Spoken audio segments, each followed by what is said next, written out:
اللهم صل على محمد وآل محمد.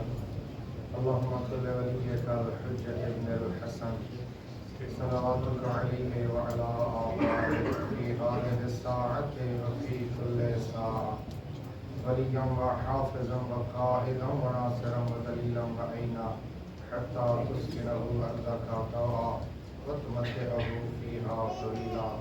يا رب محمد وآل محمد صل على محمد وآل محمد وعجل فرج آل محمد من کے بابا بلند صلوات. اللهم صل على محمد وآل محمد. جو ایک مرتبہ پھر اتنی بلند صلوات پڑھیں جتنا حسین بلند ہے. اللهم صل على محمد وآل محمد. عجل أعوذ بالله من الشيطان اللعين الرجيم. بسم الله الرحمن الرحيم. الحمد لله رب العالمين بارئ الخلائق أجمعين الذي لم يلد ولم يولد ولم يكن له كفوا أحد.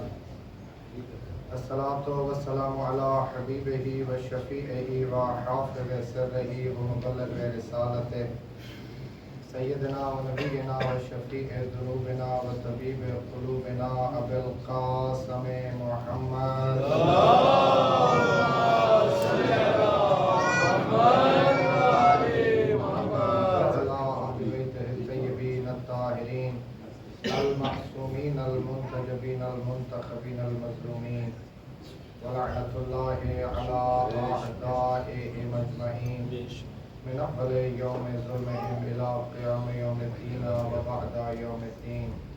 أما بعد فقد قال رب العلا في كتاب الهدى. بسم الله الرحمن الرحيم. لقد أرسلنا رسلنا بالبينات وأنزلنا معهم الكتاب والميزان ليقوم الناس بالقسط. وقال رسول الله صلى الله عليه وآله وسلم انی تارک فیکم الثقلین. مل کے بآواز بلند صلوات. اللهم صل على محمد وآل محمد. دعا ہے کہ خدا آپ تمام حضرات کی اس بارگاہ اس جنت میں حاضری کو شرف قبولیت نصیب فرمائے اور اپنے دل میں اپنے دامن میں جو بھی جائز شریف رواج لے کے آئے ہیں خدا ثانی زہرا کے صدقہ میں وہ دعائیں قبول فرمائے. جتنے مریض ہیں خدا ان سب کو شفاء کلی نصیب فرمائے اور حاضرین میں سے جتنے بھی مریض ہیں خدا ان کو بیمار کربلا کے صدقہ میں شفاء کامل و عاجلہ نصیب فرمائے. جناب شاہ صاحب کے مرحومین کو اعلیٰ علیین میں جگہ نصیب فرمائے. ان کے رزق و روزی میں برکت عطا فرمائے اور ان کے گھر کے اوپر ہم سب کے گھروں کے اوپر اپنی نظر کرم و لطف فرما کر اپنا خاص کرم فرمائے. قلب مبارک اور یہ سلطان سے راضی و خوشنود فرمائے. ان کی زیارت سے مشرف فرما کر ہم سب کو ان کے قدموں میں شہادت نصیب فرمائے. تمام دعاؤں کی قبولیت کے لیے مل کے بآواز بلند صلوات پڑھیں. اللهم صل على محمد وآل محمد. خداوند قدوس کا ارشاد ہے کہ ہم نے انبیاء نازل کیے ہیں بالبینات، شہادتوں کے ساتھ، گواہی کے ساتھ، ایویڈنسز کے ساتھ. اس کے ساتھ ساتھ ہم نے نازل کیا ہے کتاب اور میزان. وَأَنزَلْنَا مَعَهُمُ الْكِتَابَ وَالْمِيزَانَ کہ ہم نے رسل کے ساتھ کتاب نازل کی ہے اور میزان نازل کیا ہے. تو نبی رحمت نے ارشاد فرمایا کہ میں تم میں دو گراں قدر چیزیں چھوڑے جا رہا ہوں.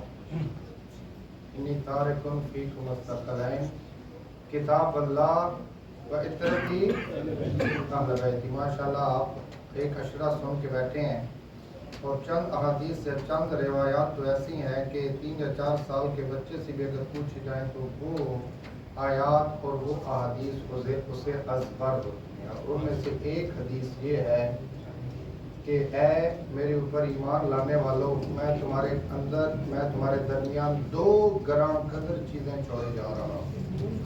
ایک کتاب اور دوسری اہل بیت. اور بعض روایات کے مطابق دوسری و سنتی، دونوں کا مطلب ایک ہی بنتا ہے، چاہے آپ اہل بیت لیں یا سنت لیں، بات زہرا کے گھر پہ آ کے ہی ختم ہوگی۔ خداوند قدوس نے یہ جو سارا نظام ہم تک پہنچایا ہے، یا یہ جو کائنات خلق کی ہے، اس میں دو رائے نہیں ہے کہ یہ نبی رحمت کی وجہ سے ہے۔ لولاک لما خلقت الافلاک، کہ یہ سب کچھ حبیب خدا کی وجہ سے ہے، اور تقریباً سب سے زیادہ مقامات پہ خداوند قدوس نے اپنے محبوب سے خود مخاطب ہو کے ارشاد فرمایا ہے کہ مؤمنین تک، مسلمانوں تک، لوگوں تک میرا پیغام پہنچا دو کہ تم میرے محبوب ہو، اور جو کوئی بھی مجھ تک پہنچنا چاہتا ہے وہ تم سے محبت و عشق و پیار کرے تو وہ بھی میرا محبوب بن سکتا ہے۔ حضور ہر جگہ پہ آپ نے تاریخ اسلام میں پڑھا ہوگا کہ قدم قدم پہ نبی رحمت سے معجزات کی ڈیمانڈ کی گئی، معجزات مانگے گئے، اور اس کا بیک گراؤنڈ سمپل سا یہ تھا کہ وہ نبی رحمت کے اوپر ایمان نہیں لانا چاہتے، یا نبی رحمت جو پیغام پہنچا رہے ہیں، چھوڑ رہے ہیں، وہ ان کے لیے ایکسیپٹیبل نہیں ہے، لیکن اگر معجزات دکھا دیا جائے تو پھر وہ پیغام بھی قبول کر لیں گے اور نبی رحمت کی ذات کو بھی قبول کر لیں گے۔ ایسا ہی ہے۔ لیکن حضور آپ دیکھیں گے کہ وہ صحابی جو بھی رسول کے جنازے میں اور بطول کے جنازے میں تھے، انہوں نے کبھی بھی معجزے کی ڈیمانڈ نہیں۔ جو بھی رسول کے جنازے میں تھے یا بطول کے جنازے میں تھے، انہوں نے ہمیشہ کہا آمنا و صدقنا، جو کہہ دیا وہ حق ہے، جو کہہ دیا وہ سچ ہے۔ لیکن اگر چشم تصور میں جا کے ہم کسی سلمان و مقداد و ابو ذر سے پوچھیں کہ آپ نے معجزہ کیوں نہیں مانگا، عجب نہیں وہ یہ کہتے ہوئے نظر آئیں کہ سوال بھی عجیب سا ہے، اور ہم پھر بھی جواب دیے دیتے ہیں، اس لیے معجزہ نہیں مانگا گیا کیونکہ ان کا وجود ہمارے درمیان ہی معجزہ تھا۔ نعرہ تکبیر، اللہ اکبر، نعرہ رسالت، یا رسول اللہ، بولو نعرہ حیدری، یا علی، دودھ کے پتلے تجھے خاک سے کیا نسبت، احسان تیرا ہے جو زمین پہ اتر آئے۔ اگر وہ ہمیں دکھائی دے رہے ہیں، ہمارے ساتھ چل رہے ہیں، ہمارے ساتھ اٹھ بیٹھ رہے ہیں، یہ ہی معجزہ ہے۔ اگر ان کا وجود ہمارے درمیان نہ ہوتا تو پھر کائنات کی صورت پتہ نہیں کس حساب سے ہوتی۔ ایک مرتبہ صلوات پڑھ لیں گے۔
قدوس نے انبیاء نازل کیے ہیں تو وہ بینات کے ساتھ نازل کریں، نشانیاں دے کے بھیجا ہے۔ اور پھر دوسرا اعلان نبی رحمت کی زبانی خدا یہ فرما رہا ہے کہ